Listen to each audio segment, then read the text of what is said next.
does speak to himself. God does consider things and make decisions. We can see that all throughout the Bible. He had a conversation with Abraham about the fate of Sodom and Gomorrah. He didn't just bring down the axe. He listened.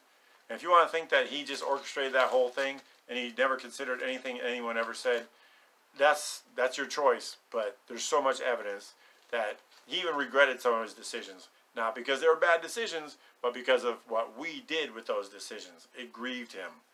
So God does make decisions. He could go this way or that way. It's just that he chooses to save you. All you got to do is believe it and enter into his presence and live. Philippians 2:8, speaking of Jesus, and being found in human form, he humbled himself by becoming obedient to the point of death, even death on a cross. This looks like it's not in the King James. I guess there's different versions being used here, because King James says it a lot differently, as I recall. Let me go to that real quick. Philippians 2:8. And being found in fashion as a man, he humbled himself and became obedient unto death, even the death of the cross. Now this is significant, because this is God himself being obedient. And how was he obedient? He was obedient by obeying the law perfectly and then submitting himself to death on the cross.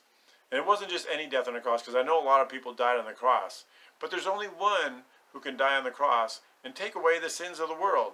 So I know you're not saying this, Bible First Channel, but we can't be that obedient. We're not going to be so obedient that we take away the sins of the world.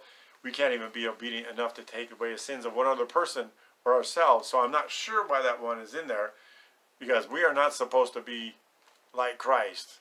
I know that's another whole discussion, but that is not what we are made to be.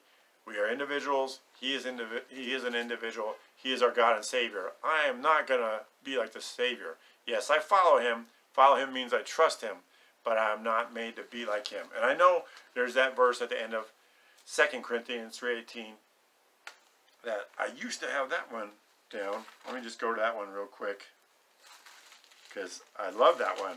I love that one. And I believe in it firmly. But we all, with open face beholding, as in a glass, the glory of the Lord, are changed into the same image from glory to glory, even as by the Spirit of the Lord. So, a lot of people say that means we're being changed into the image of the Lord. I don't think that's what he's saying. I think what he's saying is that the Lord is the perfect man. The second man, Adam, was the Lord from heaven. We are made of dust. And in this world, even though we're made of dust, we can learn to be more faithful, more trusting.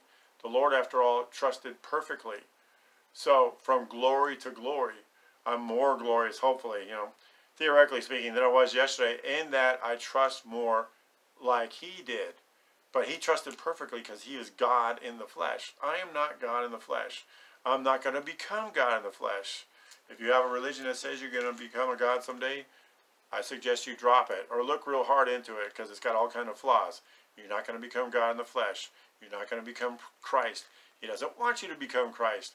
He wants you to learn to trust in him more and more, from glory to glory. That is glorious, when you trust more in the Lord and not in what you're doing or what you haven't done or what you might do.